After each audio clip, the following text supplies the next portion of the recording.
আসসালামু আলাইকুম। অর্চিস কিচেনে আপনাদের সকলকে স্বাগত জানাই। আশা করছি সবাই অনেক ভালো আছেন। আলহামদুলিল্লাহ আমিও ভালো আছি। আজ তৈরি করব নাড়ু। নাড়ু সবসময় কোরানো নারকেল দিয়ে তৈরি করা হয়, কিন্তু আজ আমি একটু ভিন্নভাবে তৈরি করার চেষ্টা করেছি। প্রথমে একটা বাটিতে আমি নিয়ে নিয়েছি চাল।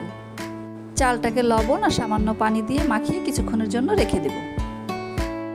এবার চুলায় কড়াই বসিয়ে মাখিয়ে রাখা চালগুলো ভেজে নেব।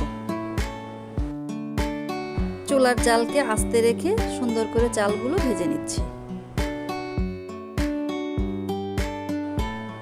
চাল ভাজা হয়ে গেছে, এবার ভেজে নিচ্ছি সাদা তিল। সাদা তিলও অল্প জালে আস্তে করে ভেজে নিচ্ছি। এই তো চাল ও তিল দুটোই ভাজা হয়ে গেছে। এবার ব্লেন্ডার জারে দিয়ে গুঁড়ো করে নেব। চুলায় কড়াই বসিয়ে তার মধ্যে দিয়ে দিয়েছি গুড়, নারকেল কোড়া আর মিষ্টিটাকে ব্যালেন্স করার জন্য সামান্য লবণ। এবার সবগুলোকে একসাথে নেড়েচেড়ে বেশ কিছুক্ষণ জাল করে নেব।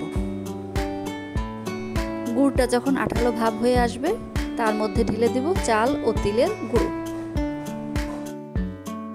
চাল ও তিলের গুঁড়োকে গুড়ের সঙ্গে ভালো করে নেড়েচেড়ে মিশিয়ে নেব। মিশানো হয়ে গেলে একটা বড় থালায় ঢেলে নিচ্ছি। হাতে সামান্য তেল মাখিয়ে গরম গরম নাড়ুর আকারে তৈরি করে নিচ্ছি।